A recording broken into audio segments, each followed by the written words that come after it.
ಕತೆ ಹೇಳುವ ರಂಗೋಲಿ.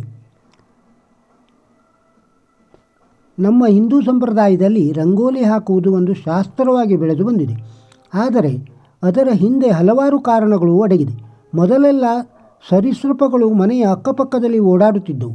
ಹಾಗಾಗಿ ಬೆಳಗ್ಗೆ ಎದ್ದೊಡನೆಯೇ ಮನೆಯ ಒಡತಿಗೆ ತಿಳಿಯುತ್ತಿತ್ತು, ಮನೆಯ ಮುಂದೆ ಯಾವುದಾದರೂ ಒಂದು ಜೀವಜಂತುಗಳು ಓಡಾಡಿದೆಯೇ ಎಂದು.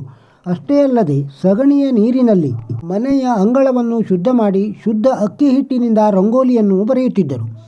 ಇದರಿಂದ ಚಿಕ್ಕ ಚಿಕ್ಕ ಜೀವಿಗಳಿಗೆ ಆಹಾರವಾಗುತ್ತಿತ್ತು. ಉದಾಹರಣೆಗೆ ಪುಟ್ಟ ಇರುವೆಗೆ ಅದೇ ಆಹಾರ, ಹಾಗೂ ಆಹಾರವನ್ನು ತಿಂದು ಅವು ಮನೆಯ ಒಳಗೆ ಬಾರದೇ ಇರುವುದನ್ನು ತಡೆಯುವುದು ಉದ್ದೇಶವಾಗಿತ್ತು. ರಂಗೋಲಿ ಆ ಮನೆ ಒಡತಿಯ ಮನಸ್ಥಿತಿಯನ್ನು ಸೂಚಿಸುವುದರ ಜೊತೆಗೆ ಆಕೆಯ ಕೌಶಲ್ಯವನ್ನು ಸಹ ಸೂಚಿಸುತ್ತಿತ್ತು. ಎಷ್ಟೋ ಬಾರಿ ಮನೆಯ ಬಂದ ಅತಿಥಿಗಳಿಗೆ ಕೆಲವು ಸೂಚನೆಗಳನ್ನು ಅದು ಕೊಡುತ್ತಿತ್ತು.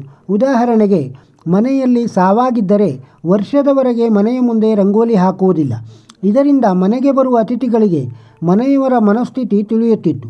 ಹಬ್ಬ ಹರಿದಿನ ವ್ರತಾಚರಣೆಯಲ್ಲಿ ಮನೆಯ ಮುಂದೆ ರಂಗೋಲಿ ನೋಡುವುದೇ ಕಣ್ಣಿಗೆ ಹಬ್ಬ.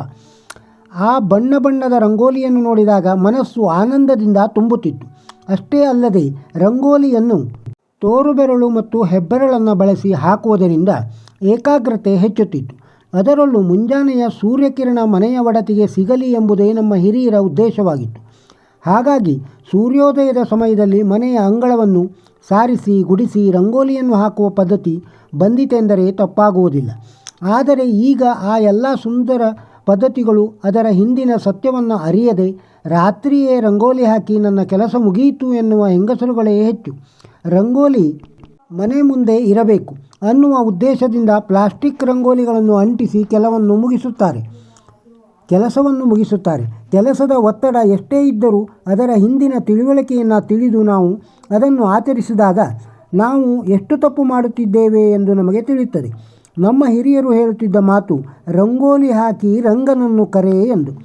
ಶುದ್ಧ ಮನಸ್ಸಿನಿಂದ ನಾವು ಮಾಡುವ ಕೆಲಸವನ್ನು ದೇವರಿಗೆ ಸಮರ್ಪಿಸಬೇಕು ಎನ್ನುವುದು ಇದರ ಹಿಂದಿನ ಭಾವ. ಸಗಣಿಯಲ್ಲಿ ಲಕ್ಷ್ಮಿ ಇರುತ್ತಾಳೆ. ಹಾಗಾಗಿ ಸಗಣಿ ನೀರನ್ನು ಹಾಕಿ ರಂಗೋಲಿಯನ್ನು ಬಿಟ್ಟು ರಂಗನನ್ನು ಕರೆದಾಗ ರಂಗನ ಜೊತೆ ಲಕ್ಷ್ಮಿಯೂ ಬಂದು ನೆಲೆಸುತ್ತಾಳೆ ಎಂಬುದು ನಮ್ಮ ಹಿರಿಯರ ಅನುಭವವಾಗಿತ್ತು. ಅದರ ಜೊತೆ ಮನೆಯ ಎಲ್ಲ ಸದಸ್ಯರೂ ಸಹ ಸೂರ್ಯೋದಯಕ್ಕೆ ಮುಂಚೆ ಎದ್ದು ತಮ್ಮ ಕೆಲಸವನ್ನು ಆರಂಭಿಸಬೇಕು ಎಂಬುದು ಇದರ ಹಿಂದಿನ ರಹಸ್ಯ. ಮನೆಯ ಮುಂದೆ ರಂಗೋಲಿಯನ್ನು ನೋಡಿ ಇವರ ಮನೆಯ ಕೆಲಸ ಕಾರ್ಯಗಳು ಶುರುವಾಗಿದೆ ಎಂದು ಎಲ್ಲರಿಗೂ ತಿಳಿಯುತ್ತಿತ್ತು. ಅಷ್ಟೇ ಅಲ್ಲ, ಇನ್ನೂ ಮನೆಯ ಮುಂದೆ ನೀರು ಹಾಕಿಲ್ಲ ಅಂದರೆ ಅಕ್ಕಪಕ್ಕದವರಿಗೆ ಮನೆ ಒಡತಿಗೆ ಹುಷಾರಿಲ್ಲವೇನೋ ಎಂಬ ಸೂಚನೆ ತೋರಿಸುತ್ತಿತ್ತು. ಆಗ ಅವರು ಬಂದು ಯಾಕ್ರಿ ಹುಷಾರಿಲ್ವಾ ಅಂತ ವಿಚಾರಿಸುವ ಪರಿಯೇ ಚಂದ. ಆದರೆ ಈಗಿನ ಕಾಲದಲ್ಲಿ ಅದಾವ ಸುಳು ಸೂಕ್ಷ್ಮ ಇಲ್ಲದೆ ಯಂತ್ರದ ಹಾಗೆ ಮುನ್ನುಗ್ಗುತ್ತಿದ್ದೇವೆ ಎಂಬುದೇ ಶೋಚನೀಯ ಸಂಗತಿ. ಇಂತಹ ಸುಂದರ ವಿಚಾರಗಳನ್ನು ಹೊತ್ತಿರುವ ನಮ್ಮ ಈ ರಂಗೋಲಿ ಪದ್ಧತಿಯನ್ನು ನಮ್ಮ ಮುಂದಿನ ಪೀಳಿಗೆಯು ಕರೆದುಕೊಂಡು ಹೋಗಲಿ ಎಂಬುದೇ ಆಶಯ. ಶಂಖನಾದದ ಬಗ್ಗೆ ಒಂದೆರಡು ಮಾತು. ಮನೆಯಲ್ಲಿ ನಿತ್ಯ ಶಂಖನಾದವನ್ನು ಮಾಡುವುದರಿಂದ ದೊರೆಯುವ ಶುಭ ಫಲಗಳು: ಮನೆಯಲ್ಲಿರುವ ವಾಸ್ತುದೋಷವು ನಿವಾರಣೆಯಾಗುವುದು, ವಾತಾವರಣದಲ್ಲಿರುವ ಕಣ್ಣಿಗೆ ಕಾಣದ ಅನೇಕ ಕ್ರಿಮಿಗಳು ನಾಶವಾಗುವವು, ಶ್ವಾಸಕೋಶದ ಆರೋಗ್ಯವು ಸುಧಾರಿಸುವುದು, ಜೊತೆಗೆ ಹೃದಯ ರೋಗಗಳು ಗುಣಮುಖ ಆಗುವವು. ಶಂಖನಾದ ಮಾಡುವ ಮನೆಯಲ್ಲಿ ಅಮಂಗಳ, ವಿಘ್ನ ಅಥವಾ ಕೃತ್ರಿಮ ಪ್ರಯೋಗಗಳು ಮನೆಯನ್ನು ಪ್ರವೇಶಿಸುವುದಿಲ್ಲ. ಸಾಲದ ಸಮಸ್ಯೆಯನ್ನು ಕೂಡ ಬಹುಬೇಗ ಇತ್ಯರ್ಥಗೊಳಿಸುವುದು ಕಾರಣ. ಈ ಶಂಖವು ಲಕ್ಷ್ಮೀಕಾರಕ. ಅಪಮೃತ್ಯು ಯೋಗ ನಿಮಗಿದ್ದರೆ ನಿತ್ಯ ವಿಷ್ಣು ಸಹಸ್ರನಾಮ ಓದಿ 3 ಬಾರಿ ಬೆಳಗ್ಗೆ ಶಂಖನಾದ ಮಾಡಿ. ಇದರಿಂದ ಈ ದೋಷ ನಿವಾರಣೆ ಆಗುವುದು. ಕೊಟ್ಟ ಹಣವನ್ನು ಮರಳಿ ಪಡೆಯಲು ಶಂಖನಾದವನ್ನು ಸಾಯಂಕಾಲ ತುಳಸಿ ಕಟ್ಟೆಯ ಬಳಿ ಈಶಾನ್ಯ ಅಥವಾ ಉತ್ತರಕ್ಕೆ ಮುಖ ಮಾಡಿ ಇಡಿ. ಮಕ್ಕಳ ವಿದ್ಯಾಭ್ಯಾಸದ ಪ್ರಗತಿಗೆ ಹಳದಿ ರೇಷ್ಮೆ ವಸ್ತ್ರದಲ್ಲಿ ಚಿಕ್ಕ ಶಂಖವನ್ನು ಹುಣ್ಣಿಮೆಯೆಂದು ಕಟ್ಟಿ ಅವರಿರುವ ಕೋಣೆಯಲ್ಲಿ ಇಡಿ.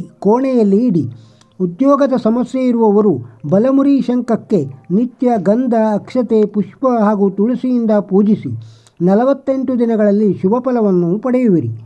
ನಿತ್ಯ 2 ಬಾರಿ ಶಂಖನಾದವನ್ನು ದೇವರ ಮುಂದೆ ಮಾಡುವ ರೂಢಿ ಮಾಡಿಕೊಳ್ಳಿ. 1 ಬಾರಿ ಬೆಳಗ್ಗೆ, 1 ಬಾರಿ ಸಾಯಂಕಾಲ. ಈ ವಿಡಿಯೋ ನಿಮಗೆ ಇಷ್ಟವಾಗಿದ್ದರೆ ಒಂದು ಲೈಕ್ ಕೊಡಿ, ಬೇರೆಯವರಿಗೂ ಶೇರ್ ಮಾಡಿ, ಹಾಗೂ ನಮ್ಮ ಚಾನಲ್ಗೆ ಇನ್ನೂ ಸಬ್ಸ್ಕ್ರೈಬ್ ಆಗದೇ ಇದ್ದರೆ ಸಬ್ಸ್ಕ್ರೈಬ್ ಆಗಿ. ನಮಸ್ಕಾರ.